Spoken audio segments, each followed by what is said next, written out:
All right, we're going to move on with our agenda. I hope you all got some snacks and are fully caffeinated to continue. It's really my pleasure and honor to welcome our next presenter, Diane Smith.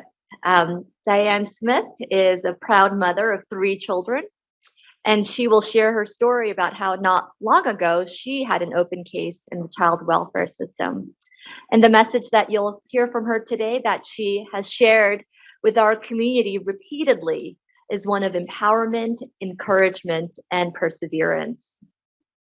Diane and her husband, James Smith, are co founders of the DPALS program, which stands for Denver Parent Advocates Lending Support Program. She's a very active participant in our community and a longtime advocate for parents and families who have had experience with the child welfare system as well as with substance use.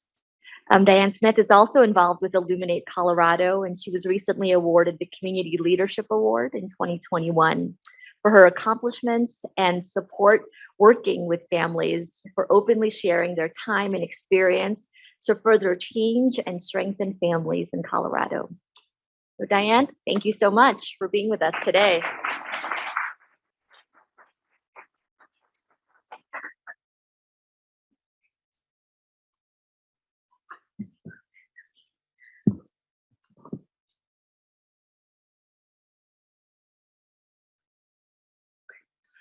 We were discussing slides, but this is it. So I am Diane Smith, and thank you all for allowing me to be in your space today. And the story I want to share is about my lived experience in child welfare, but not only that, it played a huge part in my own self-discovery. When you're addicted to substances, it's really hard to think clearly. And until you come down from that initial um, point in your life and you finally discover yourself, where you want to be, who you really are, um, you begin to see your family. And so this is my family. That's my husband, James Smith. And we had our experience with child welfare when our son was born. James, that's him up there. He was born 2 months early. Um, I think my substance use during my prenatal period absolutely had a role to play in it. Um, I did use methamphetamine off and on during my pregnancy, almost the entire time during my pregnancy. It wasn't until I was hospitalized 2 months prior to little James's birth that I actually became clean for once. And I am so thankful for that. It really gave me an opportunity to think clearly, um, focus on my goal, and just, realize what I'm doing to myself and not only my unborn child. James was born 2 months early, and when he was born 2 months early, the Department of Human Services decided that they were going to take full custody of both of our sons, James Jr. and Jaden. And Jaden was about 10 and a half months old. So, yes, they're 9 months, 27 days apart. And how does that happen? Well, my husband can tell you that. Um, but, our experience didn't really start there. I had an open case, a couple of them, with Denver County and Jeffco. And I did lose custody of 3 other of my children because of my substance use. This story that I'm going to tell you today really revolves around the stigma and how a family wasn't supported prior to this case. I truly believe that the tools that were necessary for our family to be strengthened were not given to us during our open case that, did take the children away from us. And that's okay too, because that also gave me the experience for me to be here in front of you today to share my story. And it's not just the story of the Smith family, it's the story of myself and my discovery of using substances that really needed to stop. I am glad that Denver County stepped in and took charge and opened my eyes. And, um, my husband struggled off and on being in the foster care system, being a product of a child that didn't have the strengths that he needed or the tools necessary to know what it's like to be a dad himself. And when you walk away from opportunities like that, how do you respect yourself? How do you know how to be a dad of your own? Well, James did that on his own with the strength and backbone of his wife. That would be me. Um, we flourished. Our case opened and closed, and it opened in September of 2009, and our case closed, I want to say February, is that right? Yeah, February of 2010, which is a remarkable turnaround for a family with both parents that are in recovery, both addicted to methamphetamine, and both having their children removed and put into the child welfare foster care system. Our boys absolutely had the opportunity to have two parents at the table to be able to take care of them and to bounce back and flourish with the needs of every advantage that every child needs throughout their life.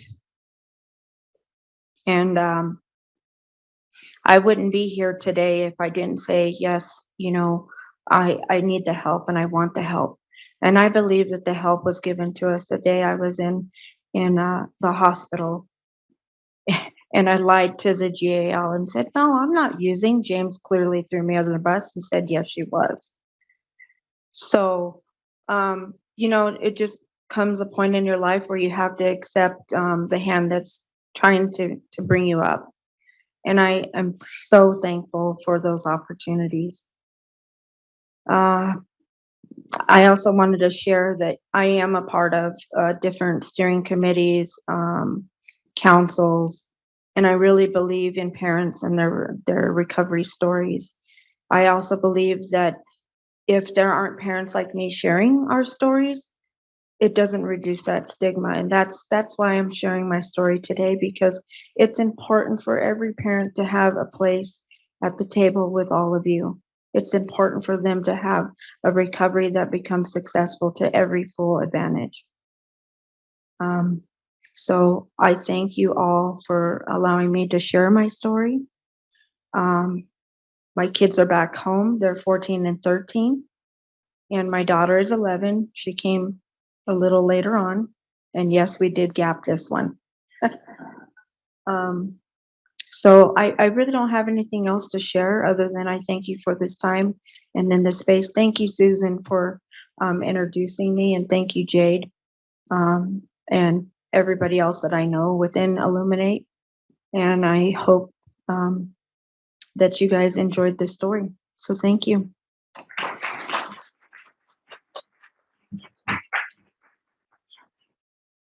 Don't go anywhere. We have time for questions. Yes. We're also monitoring the chat. And so please, I'll start off with one. You mentioned that prior to little James being born, you felt that the system or child welfare or, Denver Human Services hadn't supported you in the way that you needed to be supported. Can you elaborate on that? What do you think you needed at that time? Well, I like to say that, back when our case was open, child welfare had a different fundamental of how they dealt with open child welfare cases. James and I struggled because we had 6 weeks of an open space of doing absolutely nothing for ourselves and our case. And that was a struggle.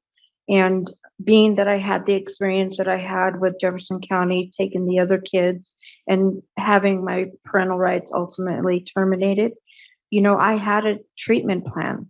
And not having a treatment plan, I can't be successful. So these parents struggled without treatment plans. May have been one without a treatment plan, but James and I stepped in and really just kind of solidified what we needed to do. We involved ourselves in a 6-week parenting class every Saturday. And I literally have a binder about this thick full of notes. I remember it. It's 180 pages of notes that I took on how to be the best parent to be. And so that 6 weeks of that void could have really been, the opportunity that a family would need to flourish. Other questions or How old is our daughter? Our daughter, Mariah, or I'm sorry, my daughter, Jaya, our daughter, Jaya, is 8 years old. Yes, she is. other questions? Thank you for sharing your story with us. Absolutely. So, can you share with us what you felt was most supportive in your journey to get where you are now in terms of resources and programs and supports? I believe that it was the caseworker, Rich Morales. He was an ongoing caseworker, and he reached out to us, and he basically got down on our level and said, you know what, you guys, I know you can do this. How can I support you? I'm there for you. I know that you guys need that hope back. And it was just that installment of hope. And somebody just telling us that they believe in us. And so that was the support that we needed. Then there was also my husband. He was definitely a support, because not only do our families suffer from being a one parent home environment, I truly believe that two parents strengthen the family all the more. Dads have a different perspective, and sometimes we often forget about them. And that's why in my story, I share that he's definitely a strong point. Other questions? I want to say thank you for sharing with us as well. We really enjoy hearing from the patients. Being at the bedside, do you have thoughts of, we're really working on how to try to get rid of that stigma? Any thoughts or examples of how the bedside nurses can make it better for you? Yeah, most definitely. I think that when I gave birth to my son, James, I really went through this postpartum depression, like really bad. And I had, I reached out to my nurse and I said, I don't think I can get through this, because I knew that human services were already taking the boys, and that I was going to go through this huge ordeal.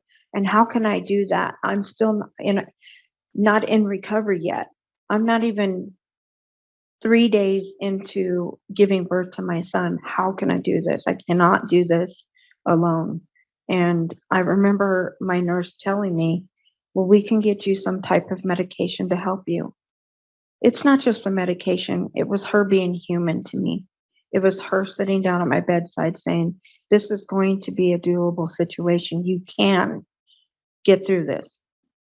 And so for her support that way, that's really what made the difference. I really believe that my experience from Jefferson County to now, and having my story, that experience is a different experience. Everybody that came and that was involved, right down from child welfare to my prenatal nurses, right down to the NICU nurses, everybody played a key role in us being successful and giving us that support we needed.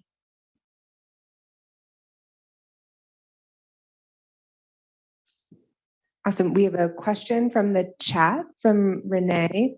So Diane, you mentioned your caseworker was a huge support to you.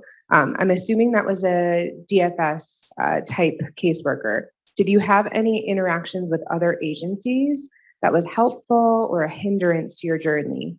Mainly, who was in your circle and who or what worked against you? I had CASA. We had CASA working with us, and we also had a gal named Danielle, and they helped us, just, take us to our visits. I really don't think anybody was hindering us other than it was the intake worker, which quite honestly, they come with a different perspective because they have your whole personal life's history. You got to set the tone. I am a child that was in child welfare since the age of less than a year old. I too was in foster care. And so that repetitive cycle was a barrier my entire life. And this particular case, I really didn't have anybody that was hindering us.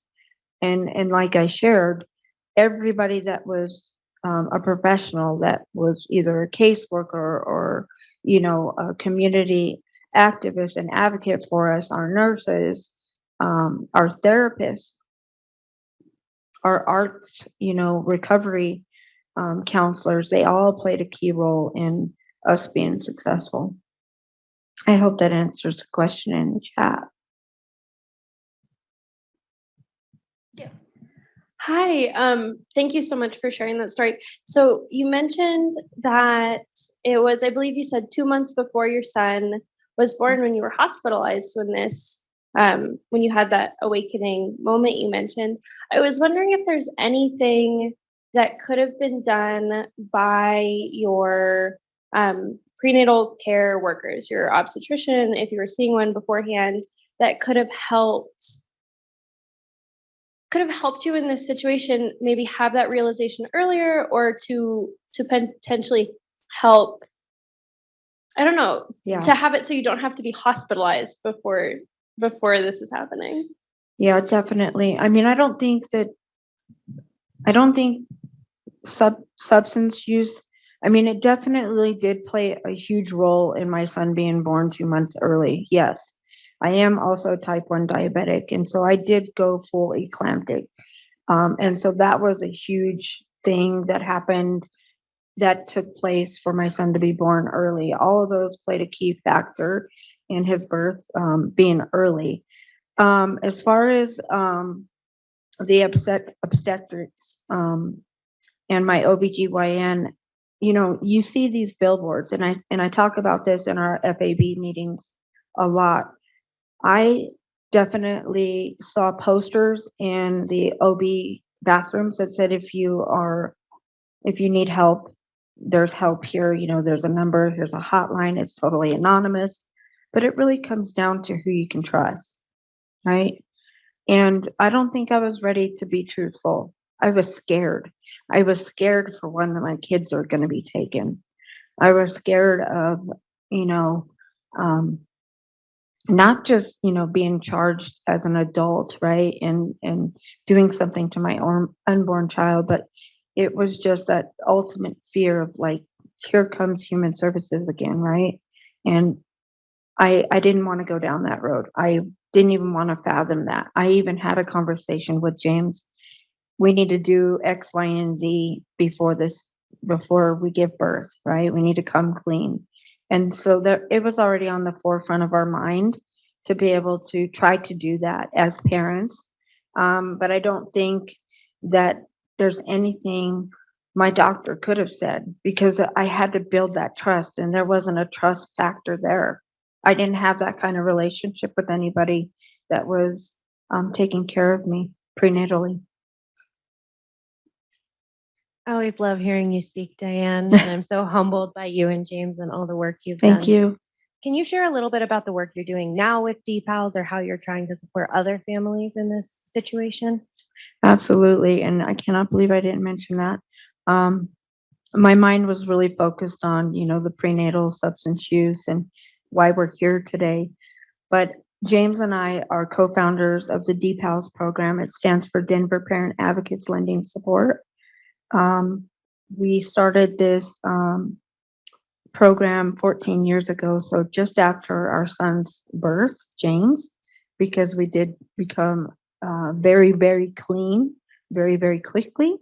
And we were appointed by our caseworker. And he said, I think you guys would be great advocates. And who would have imagined, right? Who would have imagined that two parents would be able to do this? And so we are co-founders of this program. We have a total of 13 parents on our alumni. And our work that we're doing with our parents is that we are peer navigators with the Department of Human Services, providing navigation through child welfare, navigation through prenatal and substance use, recovery, and what that looks like for parents today. I have been part-time employed with the Department of Human Services for a little over 2 years now. And we have both been in recovery for 14 years. So that's huge. Thank you. We have another question from the chat. Dan, did you have any interactions, positive or negative, with the public health system or home visiting nurses in particular? And if so, did they play a role in your recovery? We didn't have that. We really didn't have any bad or mal thoughts from anybody that, we came across this time. If you were to ask me that question when I had my case open in Denver, absolutely I did. I think it's really who we had on our team. So those paraprofessionals that came into our home and worked with us with James's feeding, James's physical therapy. We had speech therapy because I'm like, why do we need speech therapy for an infant who can't talk? It was for his feeding, and I had no idea, right? And so I took all the stuff that they were teaching us for little James, but they were all just really wonderful. And that was through Rocky Mountain. Who was that, James? Do you remember? Rocky Mountain Home Health Care. Yeah. It's been so long. Yeah.